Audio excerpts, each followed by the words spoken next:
1980년대까지는 그래도 우리나라가 남성 생계부양자 모델이라고 하는 게 있었습니다. 그러니까 남성들이 나가서 완전 고용하고 정규직해서 돈을 벌어오면 이제 그걸 갖고 정말 뭐 콩나물값, 그 두부값을 깎아가면서 이렇게 알뜰하게만 살아도 되는 그런 구조였다면 IMF 이후에는 2인 이상이 나가서 일을 해야지만 가족의 삶을 책임질 수 있는 그런 상황이 된 거죠. 맞벌이라고 하는 구조는 결국은 돌봄을 누군가는 해야 되는데 국가가 책임져야 된다는 생각이 사실은 전혀 없었던 거죠.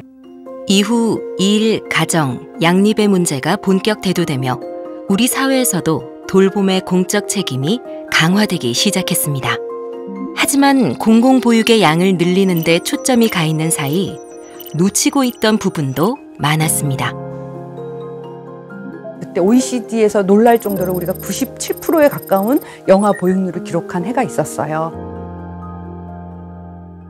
우리가 생각보다 그 현금 지원이라던가 아니면 어린이집 지원 이런 것들이 많았는데 아이가 어떻게 지내는 것이 좋은 것인가에 대한 자료는 없이 어른들이 사회적 요구나 필요에 의해서 이렇게 정책들이 되어야 할 것인가. 우리도 아이랑 함께 하고 싶으나 직장에서 일을 해야 되고 내가 지금 승진을 해야 되고 그걸 하느라고 바빠서 집에 올 시간이 없는 거잖아요.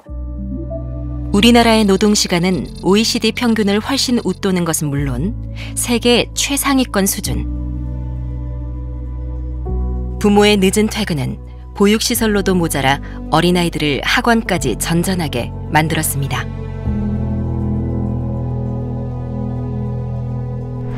문제는 이런 악순환의 늪이 점점 더 깊어지고 있다는 사실입니다.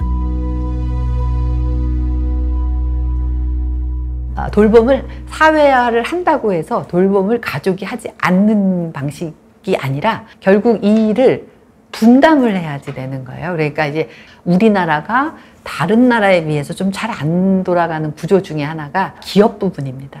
2인 생계부양자, 즉 모든 사람들이 나와서 일을 하면 결국은 그것들을 받쳐줄 수 있는 그 조직 문화 이런 것들을 만들어야 되는데 그런 부분들을 시행하려고 하는 기업도 없고 국가는 압력을 가하지도 않고 오로지 이 모든 어려움을 조정해야 될 사람은 노동자인 부모와 그의 자녀들입니다.